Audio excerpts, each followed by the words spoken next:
Hey guys, my name is Zach B, and welcome to DC In Depth, in which I'll be discussing DC comic book character histories, story arcs, and pretty much whatever I feel like. Today I give you 5 very strange incarnations of the Dark Knight himself, Batman. Weirdly enough, all these different types of Batman can be found all in one comic book issue, Batman Annual number 5 from 1963.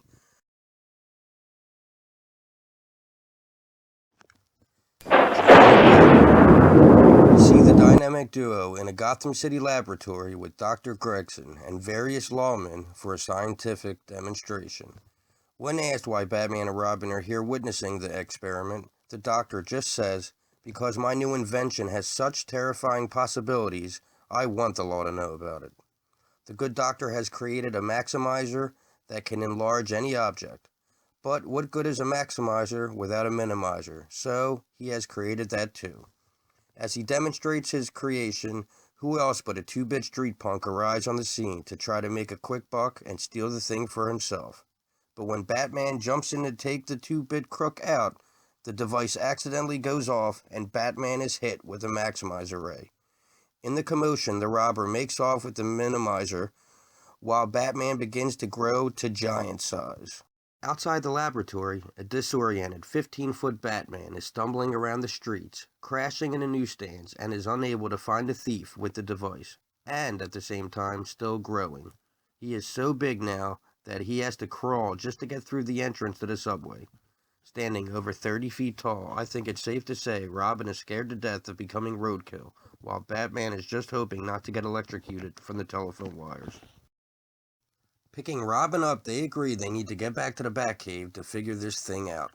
Batman tells Robin to take the Batmobile and that he'll meet him there. Being careful not to hit or stomp on anyone, Batman still manages to scare the crap out of some old lady. Back at the cave, Batman is too big to walk through the entrance, but is assured that he can fit if he crawls. So he slides down the giant tunnel of gravel to the Batcave like a giant water slide with no water. Once inside, Batman is having a rough go of it, actually kicking the Batmobile off of a cliff. He is greeted by Alfred, who is obviously used to this sort of thing, is as loyal as ever, and brings Master Wayne his sandwich. Ham and cheese mint, anyone? Realizing things can't go on like this, he sees the bat signal, and giant Batman or not, Gotham City needs his help. Batman goes out to try to fight some crime, but just scares the crap out of everyone he's trying to help, and makes a royal mess out of everything. Nonetheless, he's on hot pursuit of a group of criminals when they try to get away from him by escaping on a yacht. But Batman hops right in the bay, like it's a kiddie pool, and delivers the crooks to the cops. Back at the cave, Batman and Robin develop a plan to stop the crook who did this to him and bring back the Minimizer. Batman finally catches up with the 2-bit street punk, and he's in a plane, firing shots at him like he's freaking King Kong. The crook is out of the plane, but since he is too tiny to grab, Batman decides the best course of action is to make the crook giant-sized so he can't get away. At even height, they slug it out until Batman has a chance to jump on top of the crook, giving Robin the chance to use the minimizer on both of them, shrinking them back to normal size. They turn him into the authorities, and we find out that both devices are useless now since they have exhausted their irreplaceable power elements. So like a nice guy that he is, the good doctor lets Batman keep the devices and adds them to his trophy collection at the Batcave. And everything works out. No harm, no foul, except for maybe $500,000 or more of property damage.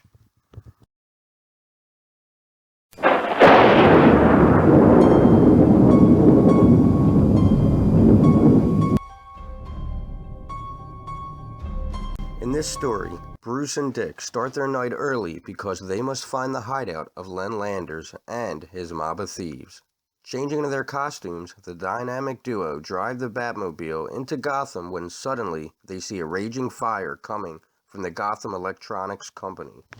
Just as Batman is finished saving a victim from the fire, a wire is shorted, causing the big tubes to bust with radiation.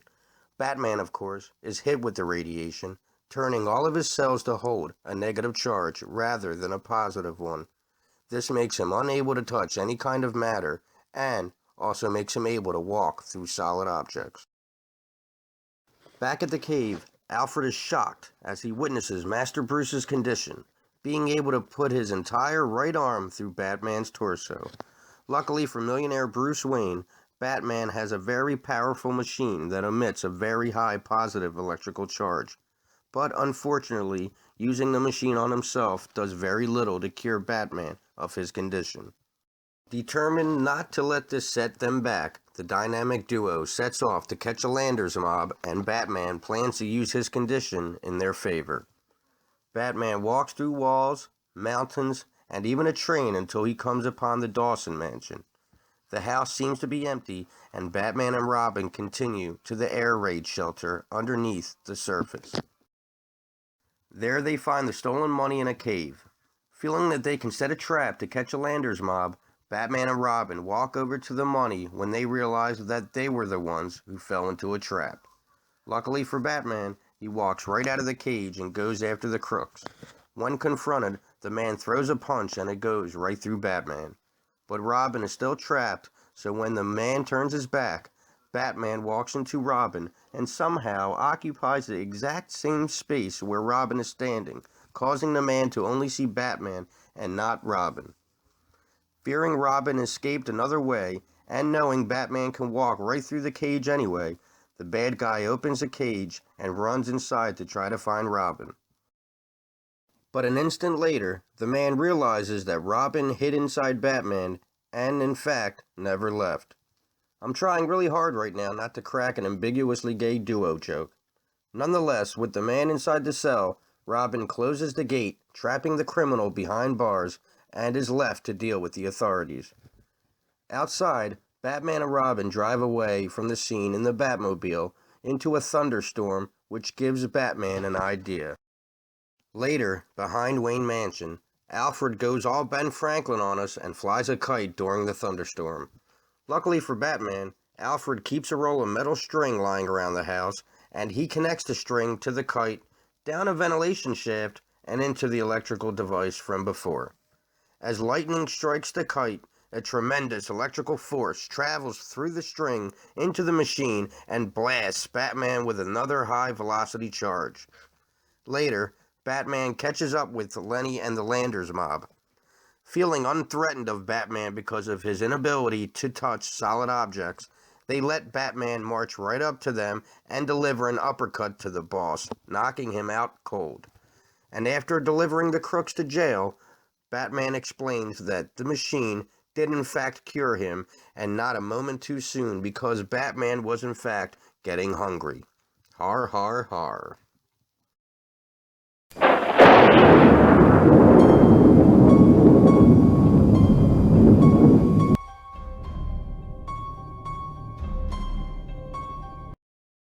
Batman and Robin are out patrolling Gotham when they are called to the Botanical Gardens.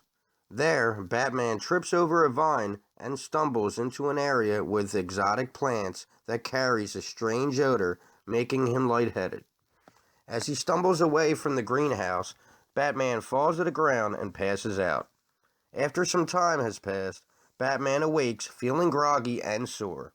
Hoping splashing some water on his face will get him out of this funk, he comes to the stunning realization that he has aged decades. Seeing a long white beard on his face from his reflection, Batman theorizes that strange odor from the plants must have put him to sleep for years like Rip Van Winkle. Batman wanders into town, but it is a town that he does not recognize.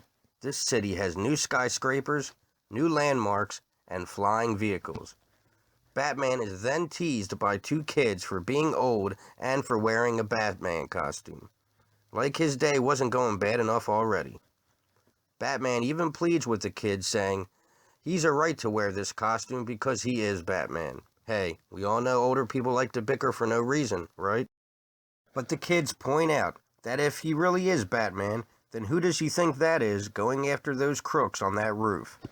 Why, that's Batman and Robin, he says.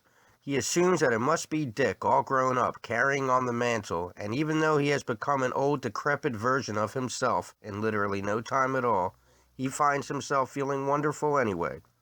What a guy. cheering Batman and Robin on from the street as they put the handcuffs on the bad guys. Batman decides he must go over and tell him that he is still alive. When old Batman tells the younger Batman that he is still alive, younger Batman brushes him off, saying, "Sure, old-timer, sure you are."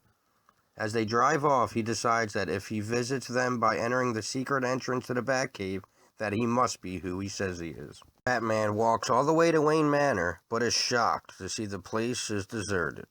To Bruce's dismay, when he enters the secret entrance, he finds the Batcave in ruin. Rip Van Batman finally tracks down the dynamic duo at the planetarium, but he finds them chained up and captured. Feeling he has found his chance to prove who he really is, Batman jumps up to the hanging structure, but falls short and falls right on his face. Unable to believe what they are seeing, one of the gunmen throws Batman in with the dynamic duo and locks them in together, while they go get the gems out of the safe. Why there are gems in a safe at a planetarium is beyond me. Young Batman thanks older Batman for trying to help, but is interrupted when older Batman pulls a MacGyver with his utility belt and frees all of them from their locked chains.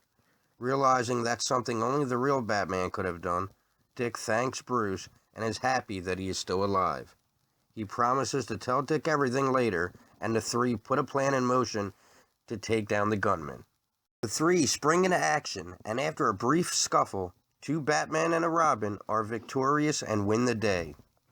After the police have taken away the bandits, Dick says that Rip Van Batman is still the greatest Batman that he has ever seen. Moments later, Bruce suddenly gets dizzy and faints. Batman is awoken to a young boy wonder right outside the greenhouse where he fainted. Batman explains that it must have been that exotic plant, which is a rare type from the Amazon, and anyone who inhales this odor from the plant will get hallucinations. And that's what happened to him, even though I'm not quite sure you can hallucinate while you're sleeping, but I'll take his word for it.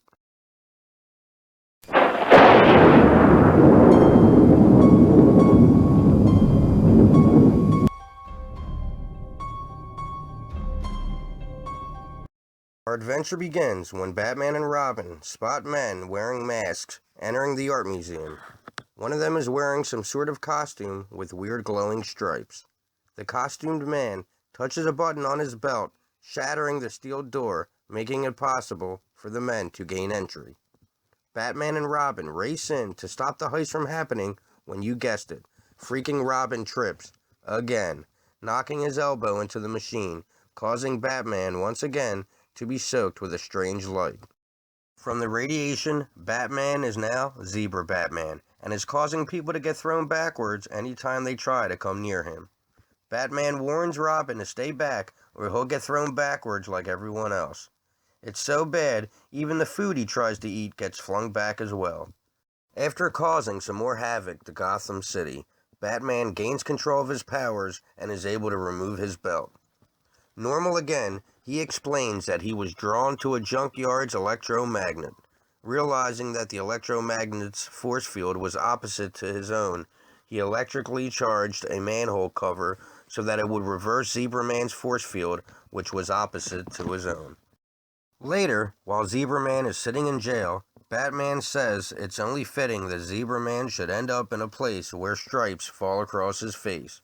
And Robin says he's still got stripes, only this time they're from prison bars.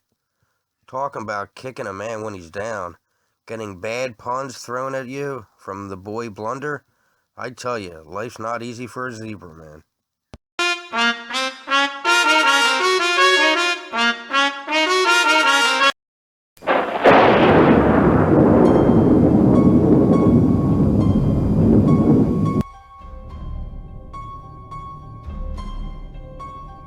This by far is one of the strangest and silliest versions of Batman I have ever seen, which is why it takes number one on my list.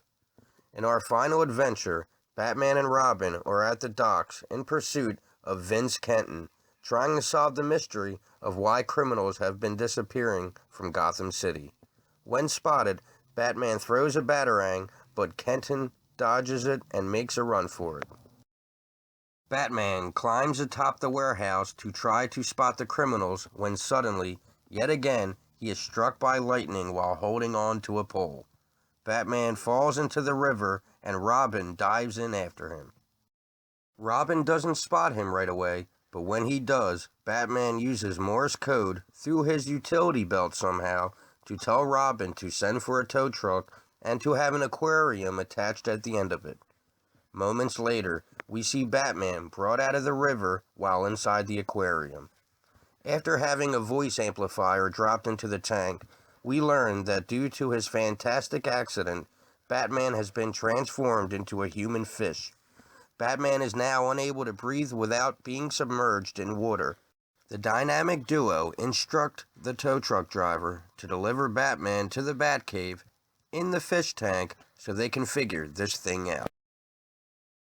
But not wanting to waste any time on his problem while criminals are still afoot, Batman decides they must complete their task before attacking his own problem. With no time to spare, they whip up a contraption and hit the road. They find where the criminals are hiding out at, and with no time to spare, Batman swings into action with a helmet filled with seawater so he'll be able to breathe to attack the criminals. Seeing the helmet on Batman's head, Kenton instructs the gunman to aim for his helmet. After some scuffling, Kenton smashes Batman over the head with a model yacht, breaking his helmet, making Batman unable to breathe.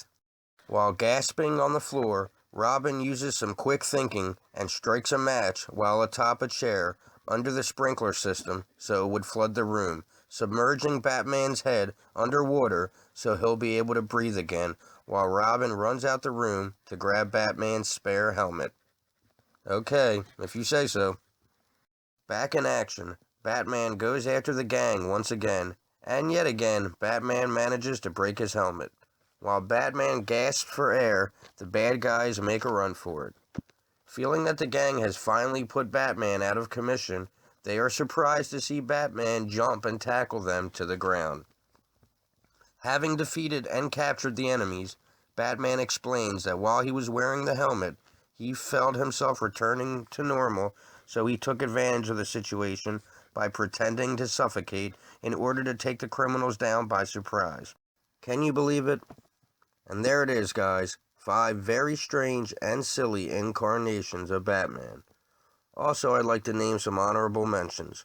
How about Bewitched Batman, a Batman under a magical spell who is forced to dress up like a clown and has no choice but to obey every command from an evil sorcerer. How about a grown-up Dick Grayson as Owlman? And Batman looks hard as nails eating flames from a dragon and punching him in the face afterwards, as Doomed Batman. If you like this video, please drop a like and subscribe to get more in-depth videos about DC Comics. And please leave a comment to say what kind of videos you would like to see in the future. I'm Zach B, and this has been DC In Depth.